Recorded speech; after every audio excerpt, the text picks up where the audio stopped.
course I'm live.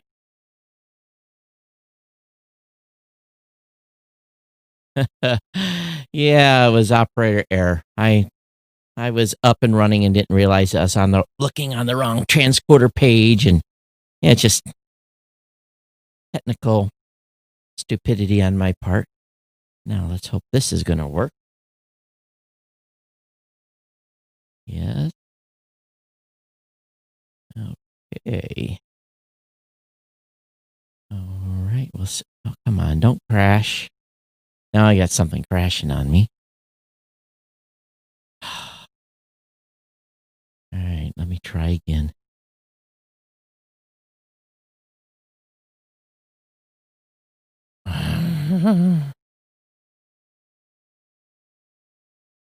Okay, will it stay online?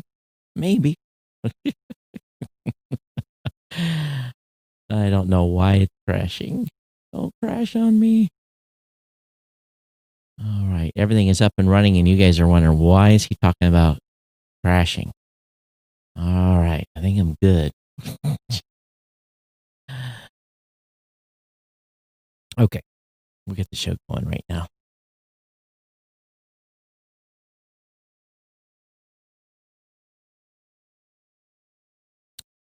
This is Geek News Central. My name is Todd Cochran, coming to you from FEMA Region 5 in the new media production studio designed by Automute.com in Coldwater, Michigan. Verizon Home Internet for rural communities. Amazon can't promise if they're spying on independent seller data. Antitrust hearings full of fireworks. And NASA's live hunting Mars rover is officially on its way to the Red Planet. I want to welcome you to episode 1463 of the Geek News Central podcast for Thursday, July 30th. This show is sponsored in part by GoDaddy.com and listeners just like you. And yes, I cannot speak today. Great deals from GoDaddy can be found at geeknewscentral.com/GoDaddy. You can support this show at geeknewscentral.com/insider. Hey, I want to give a warm welcome to all the brand new listeners. Thanks for being here. Thanks for checking the show out for the very first time. But I want to make sure that you get over to geeknewscentral.com, get subscribed to the show, get signed up for the newsletter. It's all there on the website. Very simple to do. Just click a button with your mobile device and you're connected to the show permanently. You'll never miss a single episode. While you're on the website, you'll see the link to the Discord channel, or you can join our chat room at geeknews.chat or join our Slack channel. All you got to do is drop me an email. Of course, I'm available. It's real easy to stay in touch with me. All you got to do is email me, geeknews@gmail.com, or follow me on Twitter @geeknews. Of course, I'm here on Facebook as well, so just search for Todd Cochran. That'd be a great way to do it. We've got a bunch of partner shows. All of those are linked at geeknewscentral.com. We've got the Geek News Central Weekend Review. We've got Don Bain and the Gadget Professor. Large number of great listing of shows. Get over there, get signed up, get all of those shows as well. But all this would not be possible without our sponsor, the longest running continuous sponsor of a podcast. That's our good friends at GoDaddy.com. And GoDaddy's been with us since June of 2005, sponsoring this show. And I've got savings. And all those savings are available at geeknewscentral.com/GoDaddy. Whether it be 30% off a new product purchase, whether it be a $4.99.com on new or transfer domains for new customers only, or $1 a month, and this is available to anybody, $1 a month economy hosting for the first year with a free domain. Again, $1 a month economy hosting for the first year with a free domain, or $1 a month managed WordPress hosting for the first year with a free domain. This is a great way to get connected. And of course, you can get online, get started today. It's the best way to get going. And of course, we can also have available for you business owners out there a free trial of GoDaddy website builder, your choice of personal, business, or business plus plans. Hey, so I may be a little bit hot on the mic tonight. I apologize. We did some adjustments for the new media show, and yeah, I'm showing a little bit of red tonight, so I'll back off. I'm excited to go, excited to have the show ripping and roaring here. So we definitely want to thank GoDaddy as a sponsor, and get over to geeknewscentral.com/GoDaddy for all those codes, all those savings. And again, thanks for their support. Okay, so let me talk just a little bit here. I've been buried to my eyeballs. It's like I said, it's Thursday, really, and I told Kirk I'd like to have a little early start to the show today. He was able to get the show prep done. I'm starting at record time. It's going to help me, and I've got scheduled today. So, as soon as I finished work today, got in here, got things set up. I was kind of rushed. I had a little bit of a weird start to the show today, but up and running. And we've just getting ready at Blueberry to switch over to Agile Scrum. We've been putting that all in place. We really kind of, next week is the actual first sprint is, I think, the 10th or something like that, but all the pre-planning has to really be done, and we'll be ready to go for the start of the process next week. So we're excited about that. Got my glasses fixed. I had stepped on my glasses a couple of weeks ago, and these are the rimless glasses, and they basically are held into, there's like a, I didn't know how they were held in. I never really looked, but there's a little strap, and I popped it out of the strap, and it come unwound from the way it was set up. And I'll be honest with you, I really, let me shut that off.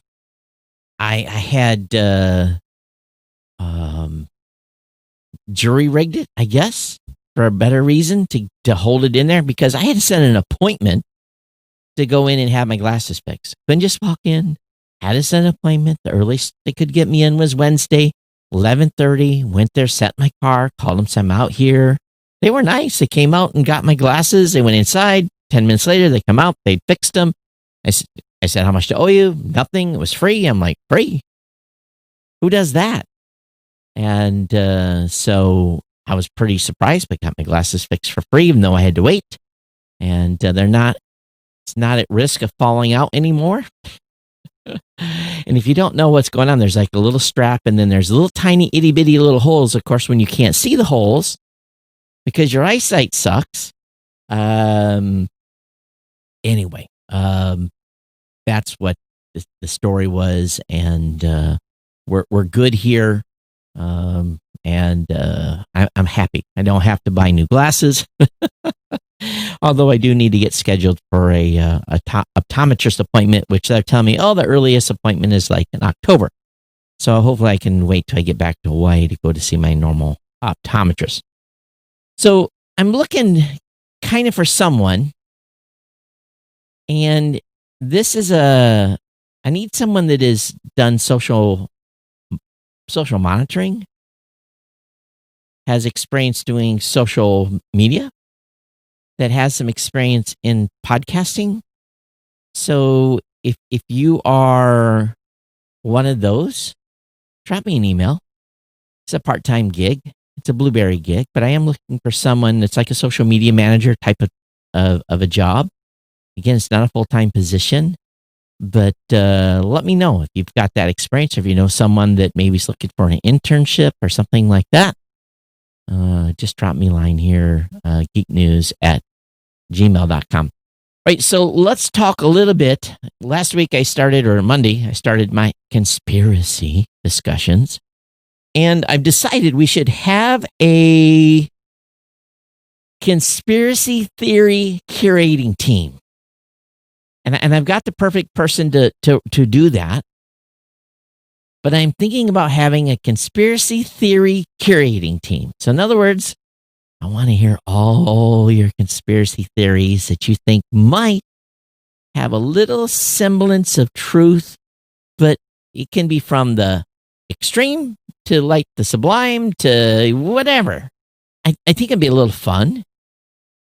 And I got an email from Michael Dare, one of our longtime, we'll call Michael a P1. He's a P1 listener, a super fan.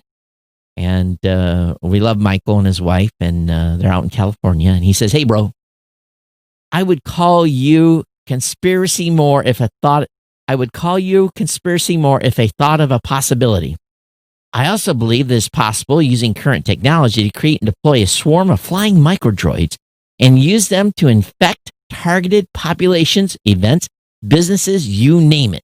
Maybe our spies aren't alive, LOL. On conspiracies, well, he says he has a few. He says, great show. Thank you for all your work. Well, you got me to thinking here. Dear Watson, Mr. Dare, do you want to be the curator of all conspiracies? And we could talk about them on the show. Anyway, it'd be a lot of fun. Yeah, Rita says, a strap is like a microfilament fishing line, but yes, a very strong one, Rita, because when I stepped on my glasses, it went pop. I mean, it had a big noise, and I thought, oh, I am so screwed. I broke the lens. I didn't break the lens, but it popped. It was like punk. And of course, then I'm trying to look at it, and oh my gosh, it's crazy. So, yeah, anyway. All right. So I'm jumping around. We got some good stuff tonight in the show. Kirk dug out some really good stuff. So let's go ahead and get into that. So what do you think about it? Should we have a conspiracy curating team? We got to shake things up once in a while, right? People get mad at me for doing stuff all the time. So why not? Let's talk about conspiracy theories a little bit on the show. But I was excited to see this today, but disappointed at the same time. Verizon's answer for rural broadband access is a new LTE home internet service. I'm like, wow, I got great Verizon service at the house or at the compound. And they make this announcement. They said they announced a new home internet service that uses 4G LTE service. The service will target rural communities, that's me, that aren't currently serviced by Verizon Fios or 5G home options, that's me. The new broadband service is available, and of course, they limited it. Savannah, Georgia, Springfield, Missouri, the Tri-City regions of Tennessee, Virginia, and Kentucky. Why not? Everywhere. Come on. The plan will cost $40 per month for customers who already have a Verizon mobile plan. I wonder if they'll let me do that with my corporate plan. Probably not. Or $60 for everyone else. You'll need an LTE home router, which costs $240. They're promising speeds of 25 megs down up to 50 with with no limits. There has to be a catch here. I want to see the fine print. I really, really do. I want to see the fine print. There's 42.8 million people in the United States without broadband access. The average rural internet speed is just over 39. No, 12. I have 12. Verizon says 4G LTE covers 98% of the U.S. population, which I'm in an area that it does. The fact that an area has 4G LTE coverage doesn't mean that coverage is good, of course, but at my place, it's good. And it's far from a guarantee that every rural household receives speeds close to what Verizon promises, but I'm willing to try. If I can get 25 megs down, that's a game changer for where I'm at. So we will see. I'm going to call them tomorrow and say, hey, I want this for my area. And we'll see. They'll probably tell me, no, it's not available. And I'll be like, well, put me on a list. So we'll see. All right. All the major characters came under attack in Congress. And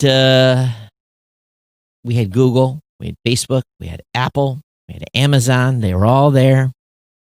And some highlights come out and some stories came out that are anyone that's thinking about doing an Amazon, setting up a business and supplying something to Amazon needs to read a couple of articles that we're going to have linked in the show notes tonight. First and foremost is the headline from The Verge. It says, Jeff Bezos can't promise Amazon employees don't access independent seller data. The company is investigating possible breaches, but they can't promise. Now, Amazon can bill me through Amazon Web Services down to the gigabyte of traffic I move. They can bill me on any file transfer. They can build me for cloud storage. They can build me for servers. I build API infrastructure in to be able to have reporting going back and forth so I know where my Amazon traffic, where my Amazon bill is, all this stuff. Where we pay Amazon Web Services a huge amount of money every month to have all our stuff in the cloud, all our servers running, all the interconnected databases, site charges, scaling charges, you name it. There's 52 ways they can measure pride reports, provide status checking, everything. Yet, Jeff Bezos can't promise Amazon employees don't access independent seller data.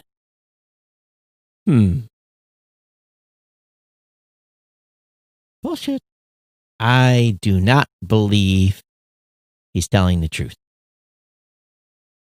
Let me ask you, Mr. Bezos, does Amazon ever access and use seller data when making business decisions? Congressman Japal said. He highlighted the company's policy banning the practice, but said, I can't guarantee you that the policy has never been violated. We continue to look into that very carefully. I'm not yet satisfied that we've got to the bottom of it, and we're going to keep looking at it. It's not as easy to do as you would think because some of the sources in the article are anonymous. Now, the article was a journal report that's saying, hey, they were doing this. And here's an example from Amazon. Amazon says, we already have initiated a more aggressive plan to win against diapers.com. To the extent this plan undercuts the core diaper business for diapers.com, it will also slow the adoption of soap.com. And in a response letter that came from basically diapers.com said, these guys are our number one short-term competitor. We need to match pricing on these guys no matter the cost.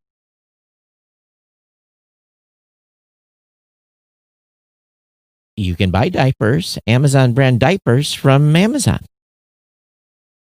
But you want to buy from diapers.com? They have to compete against Amazon. Antitrust activists have long been concerned about Amazon's power over independent sellers on its platform and how it could use that power to launch competing products. And we've talked about this 100 times on this show. They do it every day. They walk through convention centers and pick up products that they want to sell and brand as an Amazon labeled product. We've all got Amazon labeled products. I've got Amazon batteries here. I used to buy Duracells. I buy Amazon batteries now. I buy Amazon journals. Why? They're cheaper. Who did I buy journals before? I don't know, some company. Every day I'm writing in my journal.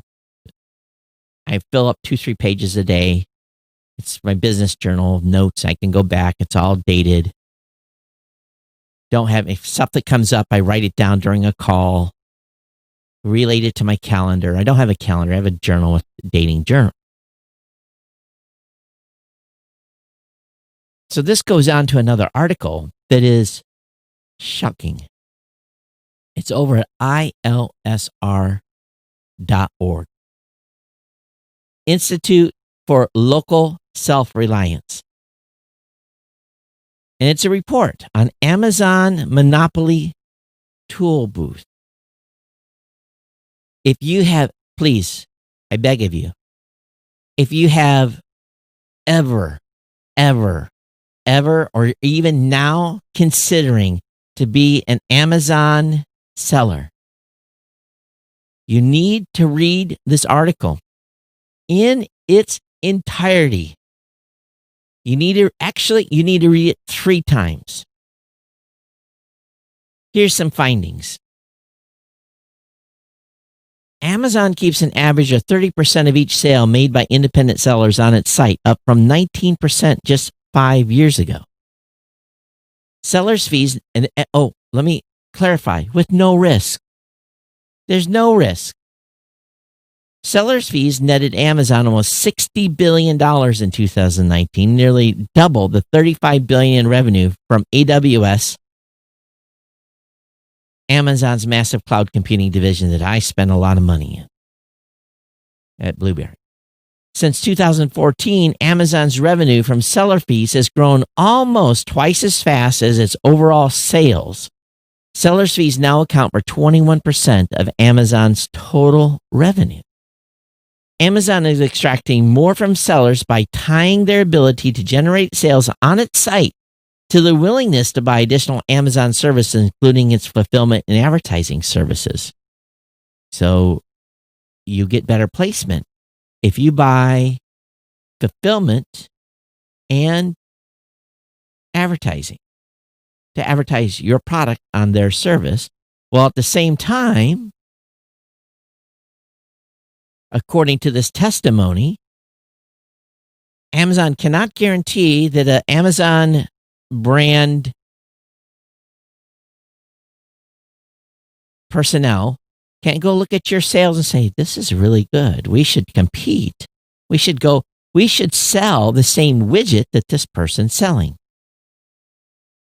And here's the key to this. Amazon's high fees make it nearly impossible for sellers to sustain a profitable business. Most fail. 90% of the people that make money on Amazon have been an Amazon selling business less than 2 years. 90% of the revenue that goes out the door, and guess what? 50% of that today are Chinese vendors. Did you know that?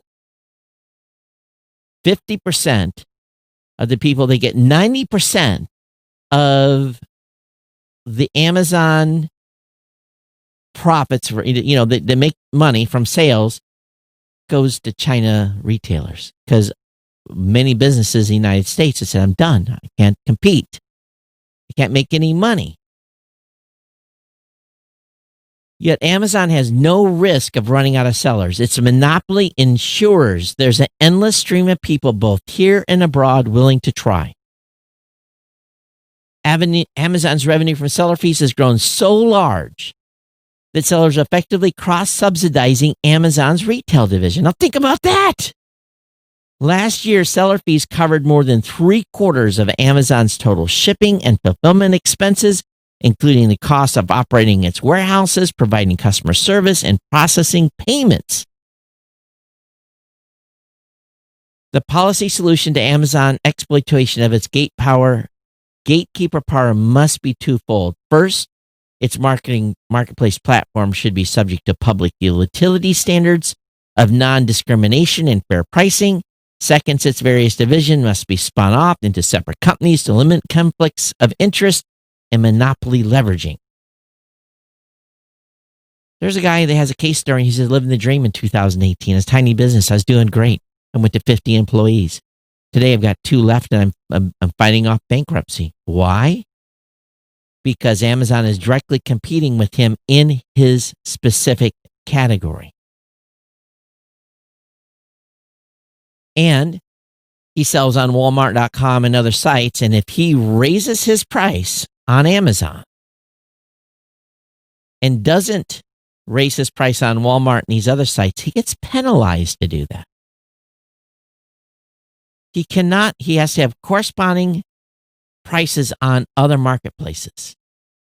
He raises it, and that makes him less competitive on. So he said, I'm just losing money. I can't make money.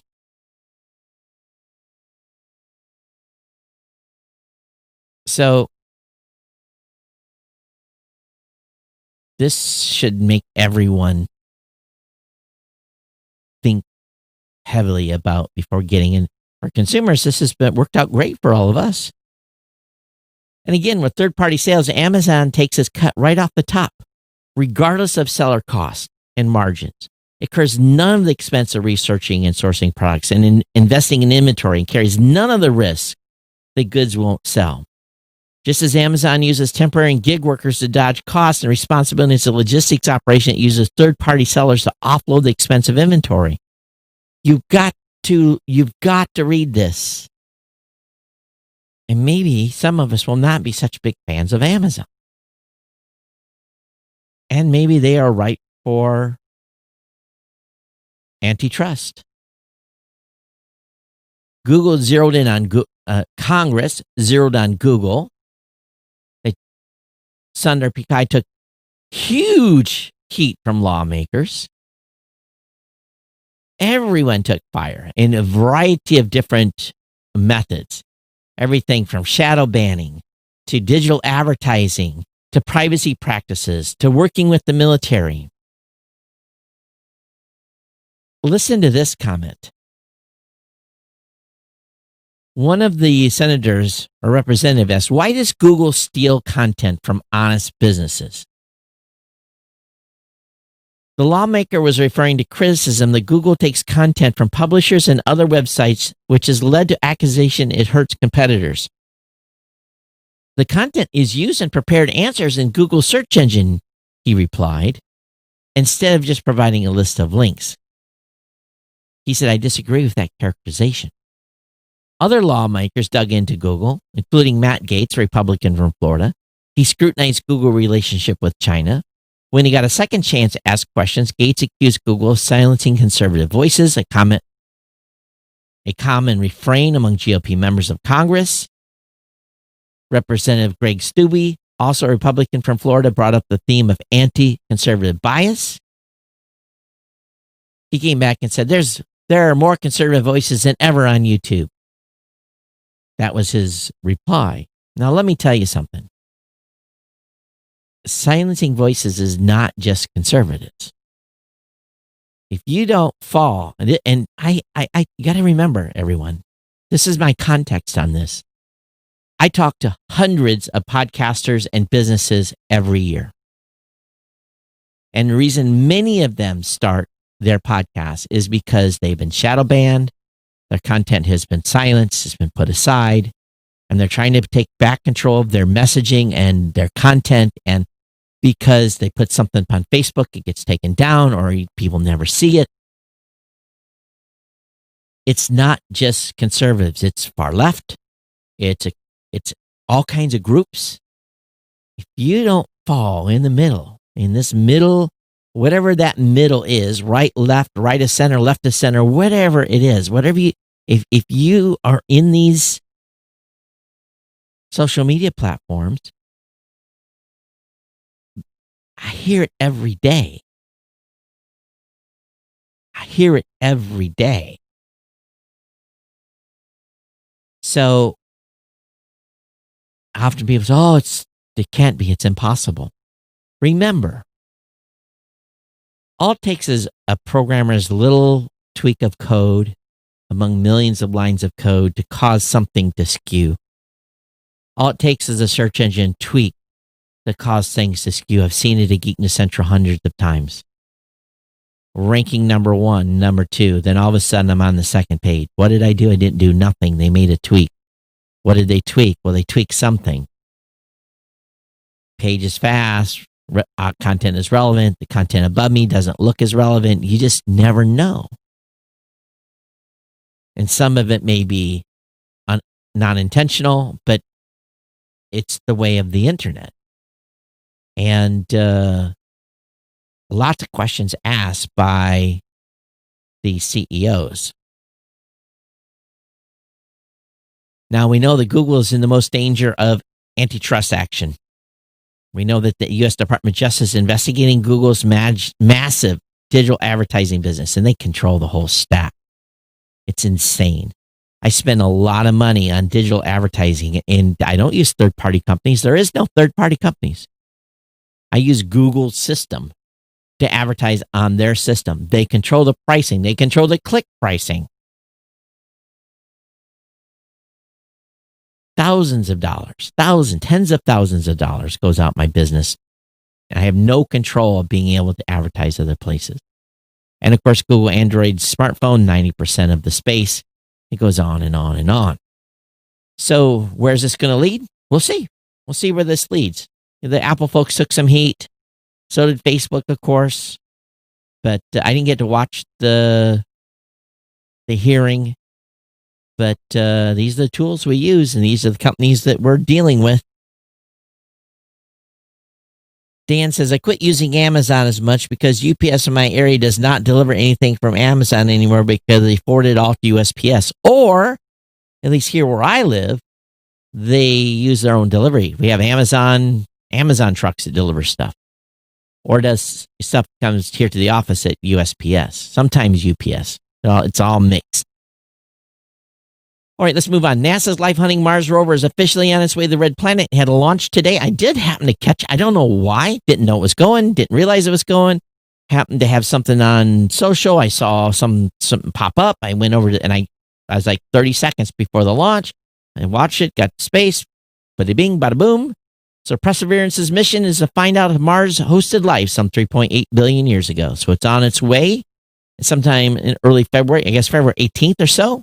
In 2021, the new rover will have its 7 minutes of terror, and we'll see if we get another one on the planet.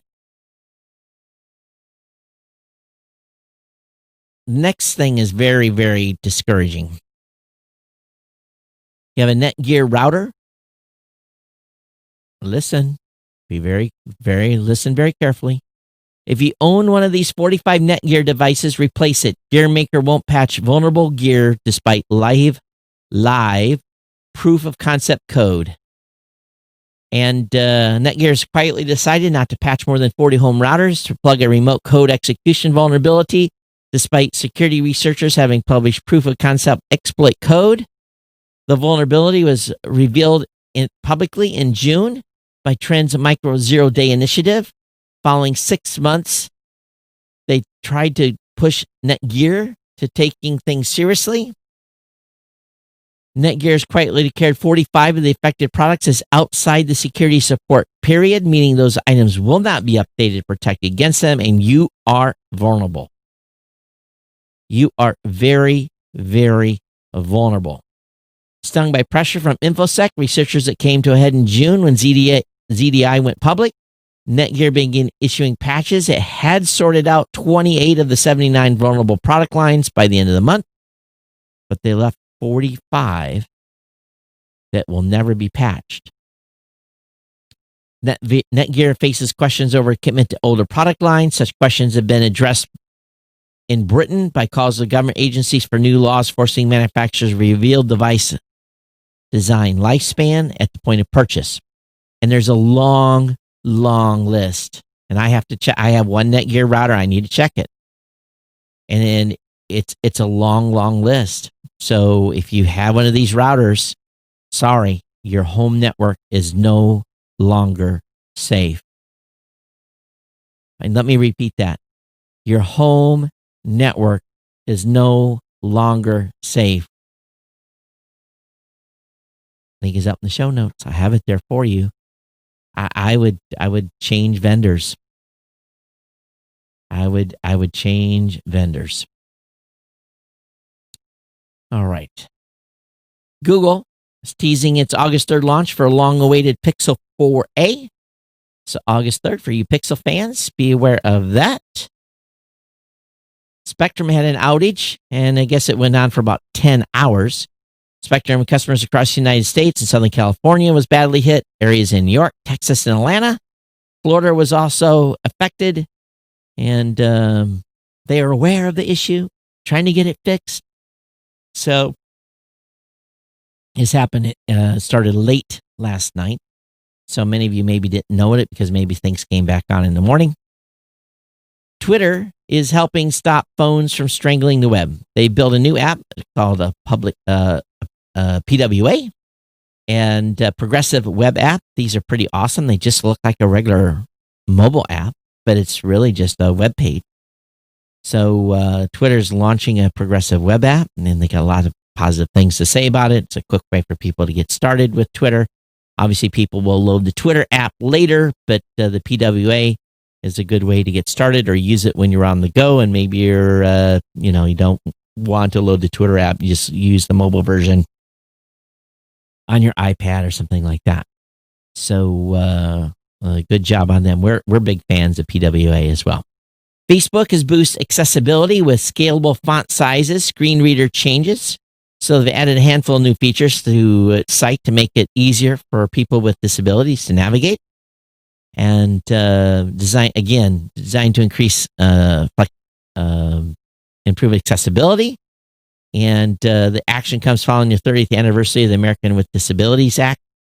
Blueberry is a big, we've made sure that our site has been JAWS and screen reader compliant from the beginning. We actually just recently had to make a single day fix to something that was reported to us that was an issue. We took it serious enough that it went right to an emergency fix status. Accessibility is big. HBO app replaces HBO Now on Fire TV devices on August 1st. So HBO Max still isn't available on Fire TVs. So you're going to have HBO app is replacing HBO Now. And we kind of knew this was going to happen.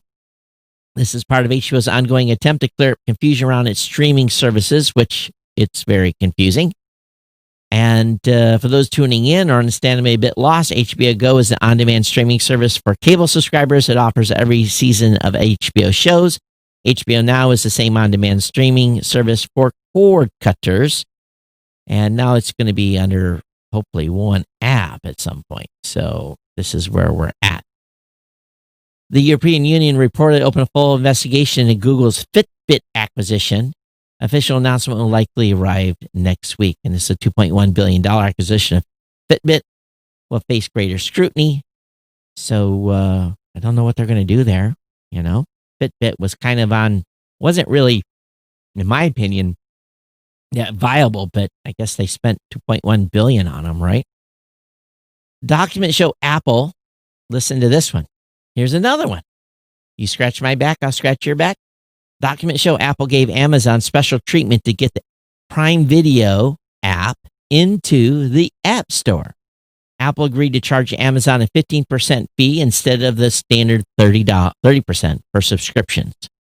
And that was brought up in the hearing, and they were asked why. And so basically, they made a deal. And so while the rest of us get charged 30%, then they only get charged 15%. So that's what deal they made to get Prime Video app into the App Store. CBS All Access has added 70 shows from BET, Comedy Central, MTV, and more. That includes over 3,500 episodes. So what is it here? BET, Comedy Central, MTV, Nickelodeon, Smithsonian Channel, TV Land, and VH1. Viacom. CBS is also rolling out a new user interface. So I think the only thing I would watch from that extra lineup is the Smithsonian Channel. What else are they adding? That's it. So anyway, you guys can keep track of where you're paying where and what you're getting where. How many of you are lovers of Pac-Man? Well, there's a Pac-Man edition of Monopoly, includes a mini arcade game that comes along with it. So don't know exactly how they've got this set up, but if you're a Monopoly fan, you can celebrate that Pac-Man just turned 40 years old. I remember dumping. I suck at video games. I really do. But I used to set at those little consoles in bars or wherever and play Pac-Man and dump quarter after quarter after quarter after quarter into the machines. I cringe now when I think about it. But now you can just, Pac-Man, most of us kind of roll our eyes. It's fun to play once in a while in nostalgia mode, but other than that, forget it. Okay. Google One will back up iOS or Android devices for free. You get 15 gigs for your photos, video, contacts, and calendar events. So this is a change. Google One, the cloud storage service that Google launched back in 2018, is now going to back up this much for free. The iOS app will be able to back your photos, videos, contacts, and calendar events, consolidating what offered by different services like Photos and Drive into one place. Android Authority notes, meanwhile, the Android app, which could already back up a range of files from your phone, will now offer backups without a Google One membership. Oh my God, my Google device is responding. Along with the backing of your files, Google One is also being updated to make it easier to manage which files are being stored. The store management feature is available from either the app or the web, and it will let you manage files saved on Drive, Gmail, and Photos in one place. Now, you need more storage? You can get up to 100 gigs at $1.99 a month. All right, so that's where we're at. Storage is cheap, folks. Have an Android phone? Has some issues? Well, there's 5 issues that typically will not be fixed, that will not be fixed by a restart. Talking about Bluetooth devices connecting, Google Photos not syncing, your screen is too dark. I've had that happen on Android devices before. Drives me crazy. Not easy to get the screen back up right if you accidentally hit the down button. Apps that won't automatically update. I've seen that a lot. Autocorrect that is correcting incorrectly. So some tips and tricks there for you Android users. Peacock has added 10 million customers since April. So this is Comcast's second quarter results that were pretty grim across the board, although they still made money. Many of you are not making money because of this ongoing Rona. Net income for the quarter fell 4.4% to $2.99 billion on revenue of $23.7 billion, and they did have 10 million signups to date. Comcast Chairman and CEO Brian Roberts said in a statement announcing earnings results, Peacock, considered a relative late entrant in the crowd streaming market, is ahead of new rival HBO Max, which drew 4.1 million subscribers since its May launch. So, but its home internet and cable was flat as it lost 477,000 video customers. The company added 323,000 broadband customers. So you see what people are doing. They're making the switch. They're cutting their cord. And that does not include some 600,000 subscribers who were either part of a special free promotion for lower income customers or customers behind on payments due to the coronavirus. And of course, theme parks and AMC theaters and all that stuff is, that's all in the basement right now. You like Hummers? The Hummer truck? Let me be very careful there. Do you like GMC Hummers? Well, they are going to come to market with a new electric vehicle. It's going to be the Hummer EV, GMC Hummer EV. What did they say? There's something here that says it's got 1,000 horsepower electric Hummer truck and SUV. So, well, that's interesting. Got the Bronco. Now you've got the Hummer coming back. And this has been previously promised, a quiet revolution with 1,000 horsepower, 11,500 pounds of torque, 0 to 60 under 3 seconds for those of you that can handle this speed demon. Samsung's unlocked Galaxy Z Flip 5G is now available for pre-order, and you can get up to $650 towards one if you have a trade-in. How much does this thing cost? Oh my goodness, $1,450 for a flip phone? Nope. Sorry. That's just dumb. That's just dumb. That's dumb money being spent. Qualcomm suggests that 5G iPhone will be slightly delayed because of their earnings report. So their quarter 3 2020 earnings report on Wednesday, the company informed investors about how the transition to 5G may boost its business. Also, that it had signed a global patent license deal with Huawei that apparently isn't affected by the U.S. government's ban on sales to the company. But the part that jumped out is how it aligns with rumors of the iPhone 12. Basically, they said that there's going to be a major carrier that's going to be late to market. So they assume this is the iPhone and being late to the market. So we'll see when the iPhone 12 arrives. The Apple Store's got something new. It's called For You. It's a tab that shows personalized shopping suggestions. And Apple's also launched a new tool that lets you compare your current iPhone with a new model. Of course, they've done a comparison model. And so I happened to notice this, but I really didn't pay too much attention to it until the article came up today. And I brought up my phone. I said, oh, yeah, that was there. And the suggestions they made for me was not that well. Okay, I already talked about that. Mobile World Conference 2021 be a partially virtual experience amid the coronavirus concerns, and also CES 2021 has been canceled, and they're going to be doing a virtual. So no CES this year. I'll be not making the trek to Vegas, at least for CES, in January. So that'll be a big change. So I have no planning. Don't have to have any reservations. I don't have to make any flights. This sucks. This really sucks. That's like CES is for tech guys is like the trip to Mecca. Come on now. Gosh, one more conference. When is it? When are we going to be back in the conference business? June of next year, maybe? Crazy. Twitter employees hit with expanded espionage charges. The U.S. government charged 2 former employees and 1 other person with 7 offenses for allegedly spying on Twitter users critical of the Saudi Arabian royal family.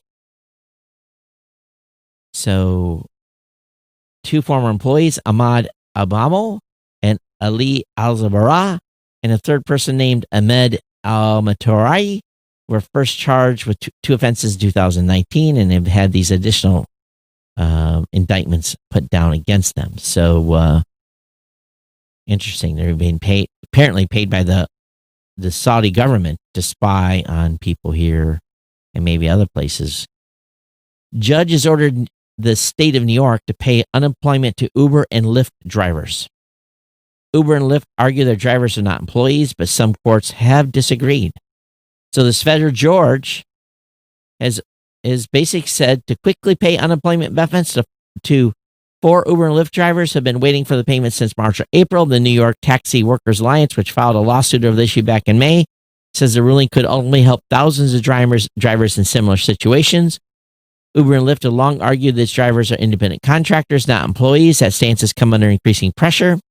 Since 2016, the New York Department of Labor has held that ride-hail drivers were employed for purposes of unemployed insurance, but Uber and Lyft have dragged their feet, failing to provide wage data that would enable the agency to calculate unemployment payments for each worker. So as a result, when Uber and Lyft drivers forced out of work by the pandemic applied for unemployment benefits, some were told that they weren't eligible. Here in Michigan, I think they could apply as independent contractors. They could still get it. One plaintiff who worked for Subway in 2019 received a weekly benefit of $155, reflecting his Subway earnings, but not his earnings as an Uber driver. And in this ruling, they squarely sided with drivers. So to ensure the benefits are paid promptly in the future, he ordered the New York Department of Labor to create a 35-member work group to expedite applications from ride-hail drivers that have languished in the agency's appeal process. She ordered the agency clear its backlog of applications from ride-hail drivers within 45 days. Wow. Don't do that in the state of Hawaii. It might take 2 years. So anyway, that's it for the content for tonight. I'm through the stack in decent time. So again, do we need a conspiracy theory curating team? And Michael Dare, would you like to be the curator of that? And we can even set up an email address for you guys to send stuff to. But for now, geeknews@gmail.com, geeknews@gmail.com. That's the place to send your comments about today's show, your thoughts, loves, hates. And let me know. Drop me a line. I definitely appreciate everything. You guys like the little bit shorter intro that I do? Has that been okay for you? I do appreciate you guys coming in on Facebook and YouTube and following early today. Definitely appreciate it. Been live a little bit on the early side today. I got some things I got to do, and I thank Kirk for getting the show prep ready so I could be ready to go. And we're out of here in record time. So, hey, everyone, be safe. Take care of yourself. Take care of one another. Watch out for yourself. Be careful out there. Take care of the elderly, all that stuff. And we'll see you on Monday back here at the Geek News Central podcast. So everyone, take care. We see you next time. Bye-bye.